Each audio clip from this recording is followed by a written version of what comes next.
সবাই হয়তো জেনে গেছেন যে আজকে স্যামসাং এর ইভেন্ট ছিল, তো আমি খুবই এক্সাইটেড ইভেন্টটা দেখে। তো ভাবলাম যে আপনাদের সাথে কিছু মোমেন্ট শেয়ার করি। এটা ফুললি অ্যাভেলেবল হবে 7th ফেব্রুয়ারিতে। আজকে সেটার লঞ্চ ইভেন্ট ছিল অ্যান্ড এটার সাথে আমার জার্নিটা অনেক পুরনো। তখন আমি অনেক ছোট, প্রায় আমি ফোনের দোকানে যেতাম নট টাওয়ারে ফোন চালানোর জন্য। অ্যান্ড তখন সবেমাত্র বাংলাদেশে রেভলিউশনারি অনুযায়ী অ্যান্ড্রয়েড ফোনের চলন শুরু হয়েছে। সবার হাতেই ওয়ালটন, স্যামসাং এবং সবাই টেম্পল রান খেলতে ব্যস্ত। এবং সবাই হচ্ছে গিয়ে 1.5 GB র্যাম অ্যান্ড এইসব নিয়ে ফ্লেক্স করতে অনেক বিজি। তো তখনই হচ্ছে গিয়ে আমি প্রথম দেখা পাই স্যামসাংয়ের। কীভাবে দেখা পাই সেটা বলতেছি।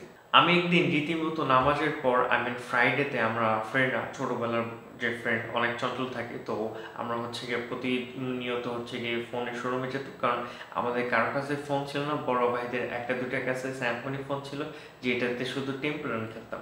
কিন্তু আমরা যখন হচ্ছে গিয়ে ফোনের দোকানে যেতাম, নট টাওয়ারের সব ফোন ডিসপ্লে করা থাকে স্যামসাংয়ের অফিসিয়াল বা অন্যান্য ব্র্যান্ডের অফিসিয়াল। তো সবগুলি আমরা নাড়াচাড়া করে দেখতাম। তো হঠাৎ আমার চোখে পড়ে যে একটা ছেলে, সে একটা ফোন নিয়ে যাচ্ছে অ্যান্ড ফোনটা কালো কালারের। আর সেই ফোনের স্ক্রিনে স্ক্রিনের উপর লেখা থাকে ডুস। তো আমি জানতে চাইলাম যে এই ফোনটা কোন কোম্পানির। তো তখন হচ্ছে আমার একটা ফ্রেন্ড নিয়ে গেলো যে এই কোম্পানির ফোন। তো তখন হচ্ছে কি আমি ফার্স্ট আমার ফিজিক্যাল টাচ লাগে স্যামসাংয়ের সাথে।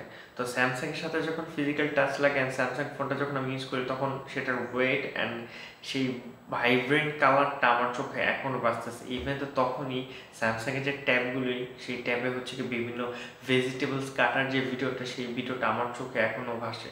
তো আমি তখন সাথে সাথে ইমপ্রেস হয়ে যাই, বুঝতে পারি যে এটার ব্র্যান্ড ভ্যালুটা কতটা বেশি। এই স্যামসাং থেকে অনেকগুলি সিরিজ দেখলাম, সাথে আমি অনেকগুলি স্যামসাংয়ের যে সিরিজ, স্যামসাং S9 ফ্রেন্ডেরটা দেখলাম। তারপর আমি এখন নোট 10 চালাচ্ছি। আর এই নোট 10-এর অবস্থা এখন খুবই বেহাল, কজ এটার পোর্ট একটাও ভালো নাই। এটার যে ইউএসবি টাইপ সি জ্যাক আছে, এক সময় কাজ করে না, এক সময় কাজ করে। এই জন্য হচ্ছে হয়তো বা আপনারা সাউন্ড পান মাঝে মধ্যে, যে এই পিসি চলতেছে সেটা একটা সাউন্ড, সাথে ফ্রিজ আছে সেটার একটা সাউন্ড, সেটা ক্যাপচার করে। কারণ এই যে পোর্টটা রয়েছে সেটা অনেক সময় ক্যাপচার করে, অনেক সময় ক্যাপচার করে না। ইভেন তো এটা যে ব্লুটুথ সিস্টেম সেটাও এখন বেকার হয়ে গেছে। সাথে এটার ডেটা একদমই চলে না, নেটওয়ার্ক খুবই বাজে অবস্থা।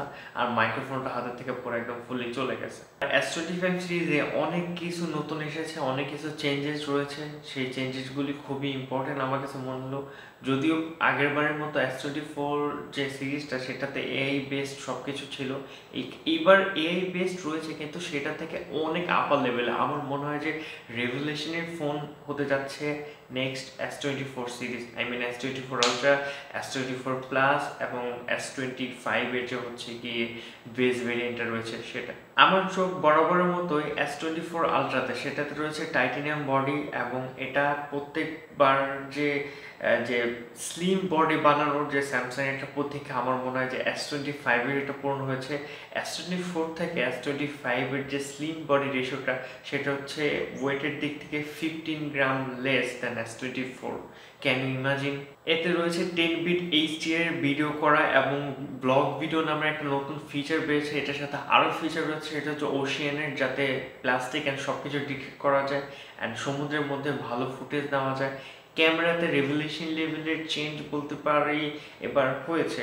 এবং এই ফোনটাতে যেরকম ফিচার দেওয়া রয়েছে ক্যামেরা কিংবা ডিসপ্লেতে, সব কিছু মানানসই ফ্ল্যাগশিপ লেভেলের ফোন বলে কথা। প্রত্যেকবারের মতো S25 সিরিজে লেটেস্ট চিপ ব্যবহার করেছে। এবার যে চিপটা ব্যবহার করা হয়েছে সেটার নাম হচ্ছে স্ন্যাপড্রাগন 8 এলিট, যেটা কিনা ফার্স্ট 3 ন্যানোমিটার চিপে বেসড। তো এটা এইবারই প্রথম অ্যান্ড সেরা হতে যাচ্ছে আমার মনে হয়। অ্যান্ড আপনাদের কি মনে হয় সেটাও আপনারা কমেন্টে জানাবেন। গেমিংয়ের জন্য এই কোম্পানিটার পারফরমেন্স অনেক ভালো হতে যাচ্ছে, কেননা গেমিংয়ের জন্য এরা অনেকগুলি গেমিং কোম্পানির সাথে কলাব করেছে। সাথে হচ্ছে ভিডিওর জন্য দাভিঞ্চি, বিশেষ করে প্রিমিয়ার প্রো, দাভিঞ্চি এদের সাথে কলাব করেছে, যাতে পারফরমেন্স অ্যান্ড এটা যাতে সব কিছু ঠিক থাকে। ইভেন আপনারা জানেন যে এটা স্ন্যাপড্রাগন থেকে চিপ না হলো, এই চিপটা ওরা নিজেরা কাস্টমাইজ করে বিল্ড আপ। সো বুঝতেই পারতেছেন এটা পারফরমেন্স অ্যান্ড এটা লেন্দিভিটি কতটা স্ট্রং হবে। আরও অনেক ফিচার রয়েছে, যে ফিচারের কথা এখন বলতে গেলে আরও অনেক সময় চলে যাবে। সো আপনারাও একটু ইনভেস্টিগেশন করেন অ্যান্ড আপনারাও নতুন কিছু খুঁজে বের করেন অ্যান্ড আমাকেও জানান, আমিও জানি। অ্যান্ড এই ফিচারের যে মানে লিস্ট রয়েছে সেই লিস্ট করতে আমার 3 পেজ লাগছে and it's very interesting for me. আমি জানি না আমি লেটেস্ট ফোন কবে কিনবো সামনে, cause money problem. Simple family থেকে বিলংস করা অনেক হার্ড অ্যান্ড হার্শ রিয়ালিটির মধ্যে যেতে হয়।